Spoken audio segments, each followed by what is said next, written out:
Во идниот период предвидуваме околу 300 дрва кои што се веќе засадени, одбрани родителите да си ги добијат имињата на дечињата по чиј што повод е и засадено тоа дрво. И јас особено се радувам што еве овие дечиња сега тука ќе можат кога ќе шетаат заедно со родителите да го гледаат и нивниот раст, меѓутоа да го гледаат и растот на дрвото и на еден символичен начин да ја направиме врската помеѓу градот и неговите сегашни, меѓутоа многу побитно идни граѓани.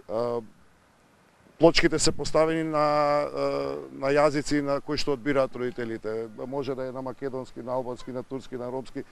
Немаме никакви предрасуди околу тоа прашање. Многу ми е битно да тоа дете се врзе за овој град во иднина, така што ги повикувам и ги охрабрувам и идните родители да земат учество во оваа пред се благородна една акција во која што Скопје и скопјани ќе бидат и за многу подолг период врзани и символично семено дрво во самиот град е една многу прекрасна работа.